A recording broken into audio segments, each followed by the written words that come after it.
To Hardball, once again, the United States government is coming to the rescue of Citigroup, the country's second largest bank. Last month, the bank got an infusion of $25 billion from the Treasury, and now Citigroup will be getting $20 billion more. Taxpayers will also be on the hook for almost all of the bank's $306 billion in troubled assets. President Bush said today that he would consider other rescues he deems necessary to help stabilize the faltering economy. The president also said he discussed his decision with President-elect Obama before going public with it today.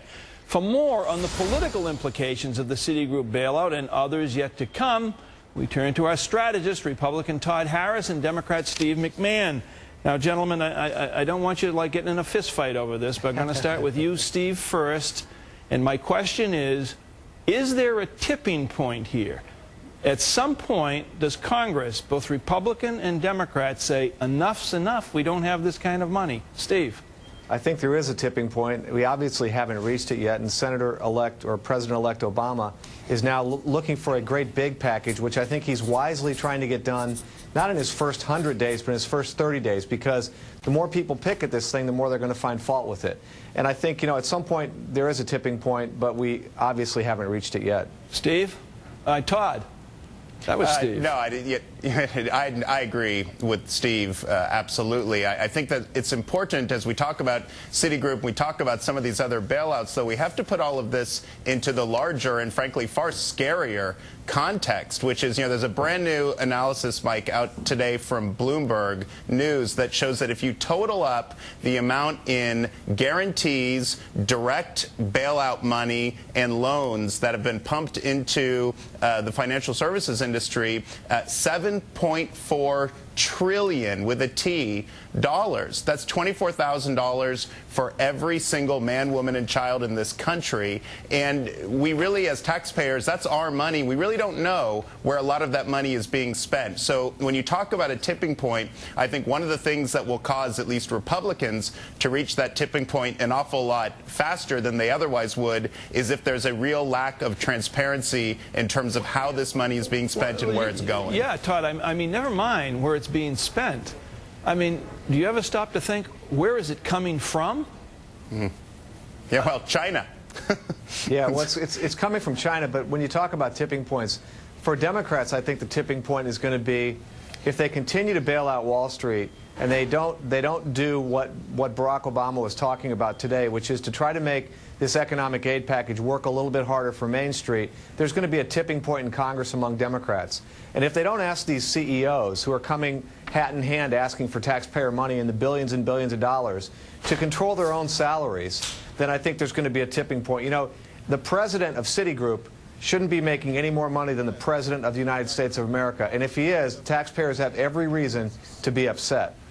All right, so Todd, what does John Boehner and the Republicans in the House, specifically the House, what do they have to say when the yammering starts about just that sort of thing, like the give-backs, give back your bonus, give back a portion of your salary, unless the President-elect of the United States decides to let the Bush tax decrease on the wealthy, let it go until the end of the year? What happens?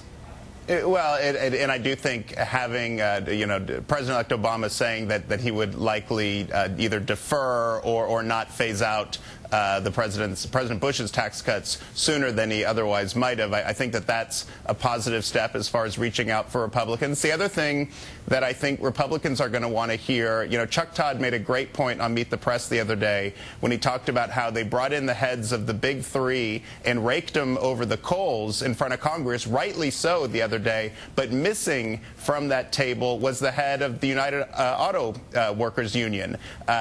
Republicans are going to be looking, as we talk about concessions on the management side, we're going to be looking, when you talk about bailing out Detroit, looking at reopening some of those ridiculous union contracts that have been huge, massive giveaways. Well, all right, Todd, strategize this. You say huge, massive giveaways for Detroit. Ron Gettelfinger was there at the table the other day, but he wasn't touched up as much as the three guys from the big three automakers were. But, okay, why should we bail out AIG? They're making much more per hour, the people there, that bust-out outfit, than the United Auto Workers are making on the line. I mean, isn't this class warfare we're talking about?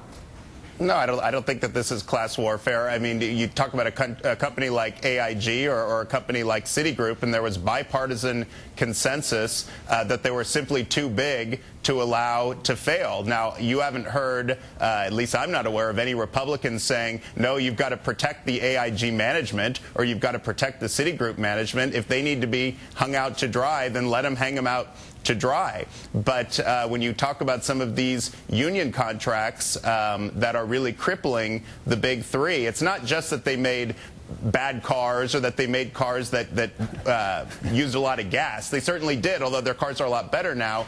But if you're going to address fundamental reform in Detroit, you have got to have the union issue on the table. All right, let me ask you this, Todd.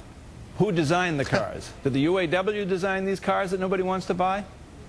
No, the UAW designed the contracts that are crippling from legacy costs. And, you know, it costs between 30 and 40% more in labor costs for Detroit to make a car than it costs for Toyota to make a car right here in the United States. And that's all because of these crippling union contracts. And, Steve, that does lead to a potential problem for the incoming Obama administration, the need to step up to the unions and say, listen, we know you've given back a lot in your new contract, but you're going to have to give back even more right now for retirees who are on payless health benefits for their lives and had all of that stuff. I mean, doesn't it present a problem?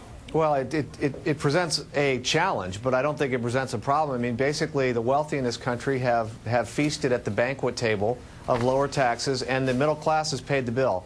And I think, you know, to get back to Todd's point, or to get back to your point, Mike, this is a little bit of class warfare because you have these CEOs coming to town, and I'm not singling out the auto industry because I don't think that they're any worse than anybody else, coming to town with in their private jets with their huge salaries, and they're essentially saying we need billions and billions of taxpayer dollars, and you got the guy who's making 25 bucks an hour on the line, and Todd's sitting there blaming him for the problem. He's not the problem. And frankly, in this country, one of the reasons we have a union movement is so that people can afford to buy the automobiles that they make. That was Henry Ford's vision. It wasn't the vision of labor. It was the vision of the owner of the company. The people who make my cars ought to be able to afford to buy them. I think that's the right vision. I think Senator Obama, President-elect Obama, agrees with me, and I think the majority of Americans do as well. And, you know, before you go after the guy making 25 bucks an hour, you ought to squeeze a little out of the guy making $25 million for taking his company into the tank. Todd, are you going to sit there and take that big-time diss? Well, I don't disagree. Well, first of all, they don't make 25 bucks an hour. They make a heck of a lot more than that in Detroit. But I don't disagree. Hang the management out to dry, but we have got to have these union contracts on the table if we're going to talk about any realistic bailout for Detroit. This is the first time, I got to tell you, I've been listening to the commentary for a long time. This is the first time I've really heard anybody blame the guy making 25 or 30 or even $35 an hour for the economic collapse on Wall Street. And it's the first time I've had anybody seriously suggest $75 an hour. It's the first time I've ever heard anybody seriously suggest that by penalizing them, you're going to fix the problem. Todd's a smart guy, but he doesn't believe this. Oh, we got I'm not talking about the problem. I'm not talking about the problem on Wall Street. I'm talking about the problem in Detroit here. We're talking about bailouts, and if we're going to bail out Detroit, then the union, those union contracts have got to be on the table. Well, thank God we separated you two guys tonight. You're going to come to blows. Todd Harris, Steve McMahon, thanks very much.